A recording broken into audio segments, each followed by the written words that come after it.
Incremental routines. So that's a recap of the first part of the anniversary event. Why? Because there was no recording. Why there was no recording? Because Krzysztof Biedalak requests no recording. And that's actually something good, because then they speak, they share more than if it was recorded. So what I'm going to do is just a recap of what was more relevant on that hour. Remember, you have the recording of the part 2 and 3 available already, so I will only cover the first one. So let's start. The 37th anniversary. Yeah, it's getting old. Then I'm pretty surprised, greatly surprised, that the atmosphere was super good. Because what happened, long story short, is that Piotr Wozniak requested the hand-raising chat in Discord. It's not that usually used. There were 3 communities. The other 2, no worries, I have full power in the Soki and NSClose library, but in the Supermemo wiki, I don't. I only have certain privileges, so I couldn't make it. So what happened is that we used a regular chat, but everyone muted themselves. Yeah, perfect.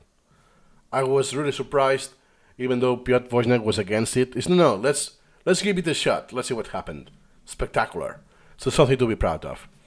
Then, it was record attendance. I took a peek several times, and I saw more than 40 people on the event, and on the 2 parts, that was quite 2 hours. The third part, I know, is more niche. It's not for everyone. And also, thank you for Piotr Wozniak and Krzysztof Biedalak, because 3 hours is quite a lot of time. Then, let's start. One of the things we covered is about retirement. You're kind of old, right?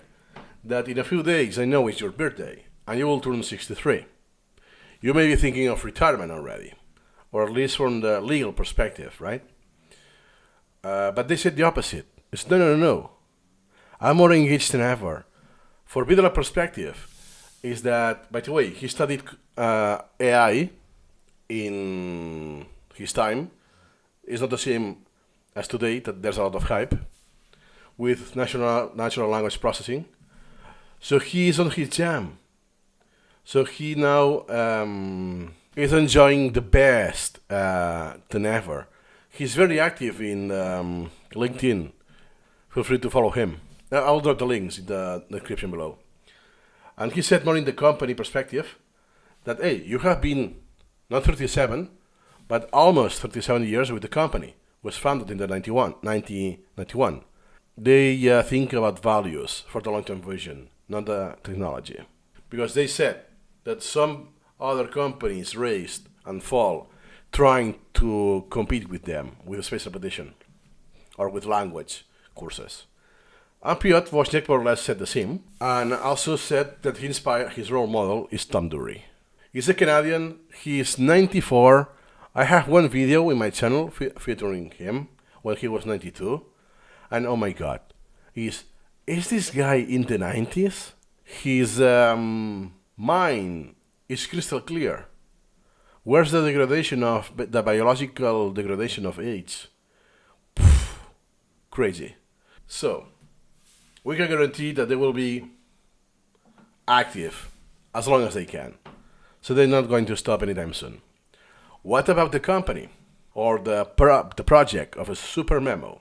The longevity, because hey, it's been around for 37 years, it's super niche. Now with AI, I don't know what's going to happen, right? Then what the Krzysztof said, the CEO, is that he was actually surprised of the slow uptake. That hey, you needed 20 years to have some companies to bother competing against you with space repetition. Now there are many space repetition clones. Well, but not before in the 90s. What about incremental reading? Not just a space repetition. But before that, another question was about the SRS and the machine learning algorithm for scheduling. Why? Because for many years, the big pro of Supermemo was its algorithm.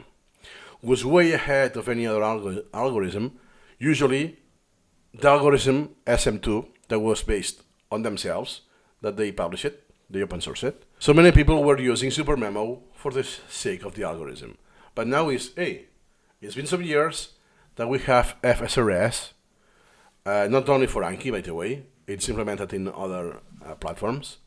And now this margin is narrower, right? Okay. So what do you think? Is that FSRS is based on machine learning. And machine learning is only as good as your data set. So you're limited by the data set you have. Second, is optimizing a black box. A black box. You're optimizing, but you don't know exactly what you're optimizing to. Versus the continuous adaptation in Supermemo. What do I mean continuous adaptation? Is that as long as you keep using Supermemo, the algorithm keeps adapting to the user. Machine learning optimizes for the average user. That's a perspective I got, by the way, because I'm limited. I'm not a machine learning expert. I asked to some other people who are in the machine learning. Feel free to mention this if it's your field. But basically, machine learning, or at least how FSRS is doing it, you optimize for the average user. Then you have some metrics that you can fine-tune on your own, so at your own performance. But all of the sauce is average for the user. Whereas Supermemo is individual. It adapts at every single repetition you do. One repetition will influence not only the flashcard, but flashcards on the same point on the knowledge tree, or shared on the same concept group, or even in the entire collection.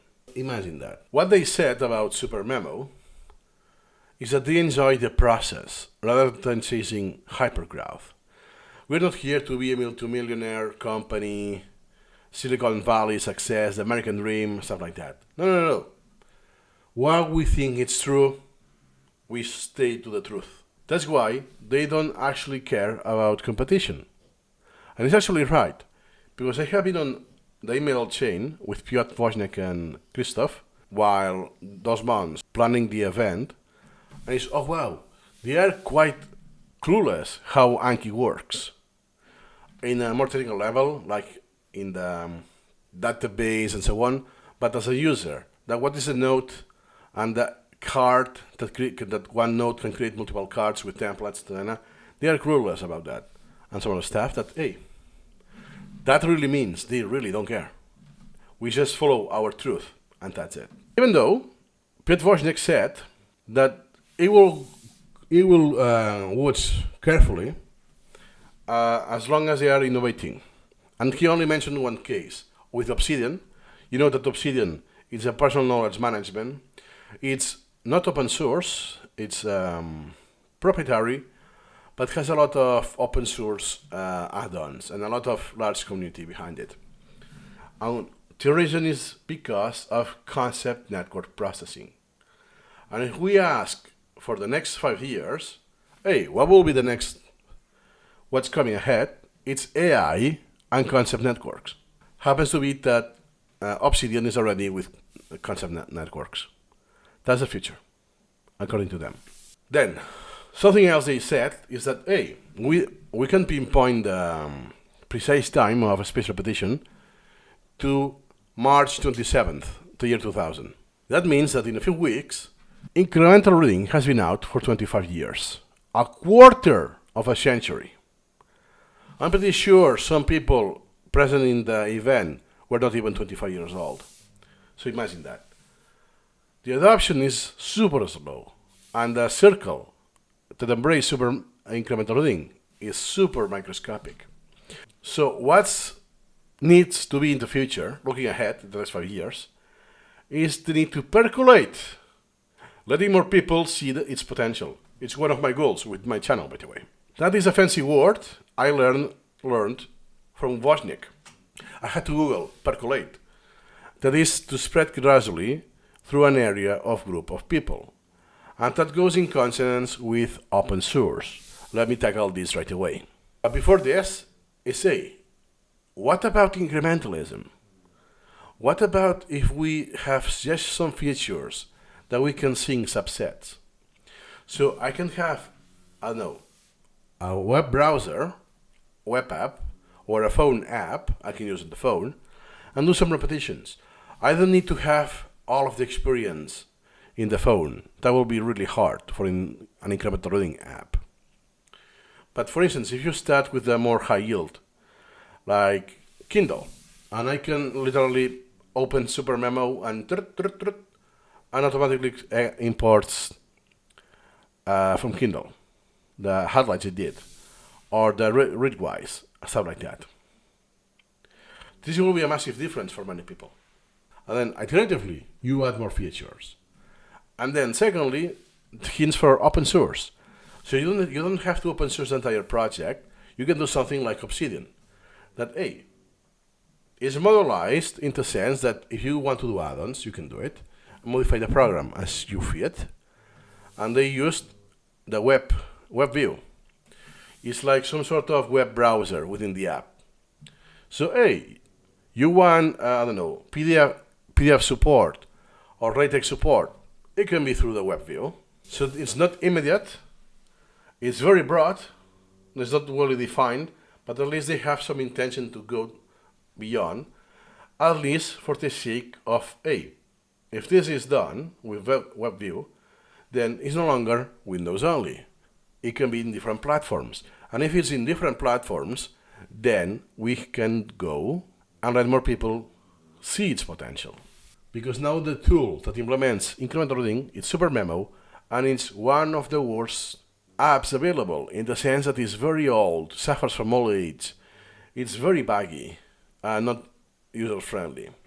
So even if I push a lot of people, even though it's worth it for the power of incremental reading, it's a lot, the price is too much. It's very costly at the beginning.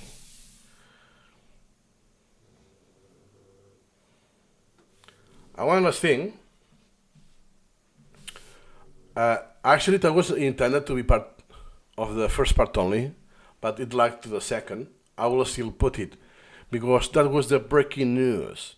Happens to be that the breaking news with Piotr Wozniak was that what happens on your brain after 25 years, a quarter of a century of using incremental reading. You'll think, oh yeah, people will perceive you're a genius, you achieved nirvana, like in a state of mind that only a few people will achieve, at least for now. It's a matter of time that, in 15 years, people who are in the 10 years milestone will be in the 25. So you know what I mean? That, wow, you accelerated your learning, you're a genius version of yourself. No, the opposite, you're stupid. So he said, I created some memes, by the way, in the community, in the soccer community, like, not sure if I'm a genius for using incremental reading for 24 years, or I'm just plain stupid. Or I don't always use incremental reading for 24 years, but when I do, people call me stupid instead of genius. It's like some silly example, but makes sense. That's my nuisance, that's my reading. It's like Galileo or Newton, people super advanced on their time, that I realized that the Earth is not flat. Or I realized the evolution, the theory of evolution. Back then, other people said, oh, you're crazy, you're stupid. What a moron, what a crazy idea. You are a moron, right? But that's because you are so ahead of them that it's beyond their comprehension. Therefore, as Piotr Wozniak said, he takes pleasure on receiving this. This rejection, this mistreatment, let's say, he finds it pleasurable. But with this interpretation that if you're stupid and you think I'm a stupid, you don't identify as such, it's like saying I'm a genius. I'm a different level as you. Unlike if someone I consider stupid calls me a genius, then I fall inside the definition of genius for that stupid person, then I'm not a genius. Because it's something that can perceive and stupid, if that makes sense. So more or less it's like this, that you're so ahead of your time that what you say is incomprehensible. Like I will need to match your expertise, being able to recall so many facts, and all of the activate all of the concept knowledge with spreading activation. So everything like it's light on if there were lights. So and now I see everything crystal clear. If this makes sense. If I cannot not do that, I won't be able to reach your genius idea. So that was a big delivery. You have this on the recording of the second part. So big takeaways: no retirement. There will be Supermemo as long as they are alive. They don't care about what SRS or other companies will do. They will keep doing the same because they are pursuing their truth. They will still focus on innovation, on AI and knowledge and concept networks. If someone else is doing this, they will pay attention to them. And overall, the coding culture, it's something to take into account. The vibe was super positive and collaborative. So I'm really proud of the user base. I know that many people joined the servers on the same day or days before, only for the event. They were not part of the community in this sense, but you can do it now. Now you are already there. So I invite you, especially in the Soki community, to discuss. Hey, there is more sauce that I need. It was cut out because of time. You could discuss it here or in the 25th here as well. Or sometimes I got some DMs, link in the description by the way, and I got some DMs that, hey, I will want to participate, but if it's being recorded, then it's a no-go. No worries. If you're a person like this, precisely go to Discord. Discord, it's gated. What you type here, it won't be reachable by Google. Unlike if you Google something, and then you end up to, I don't know, Reddit, stuff like that, that won't be the case. And you decide if you want to use your real name or not, or you put your face or not, or you put your dog or whatever.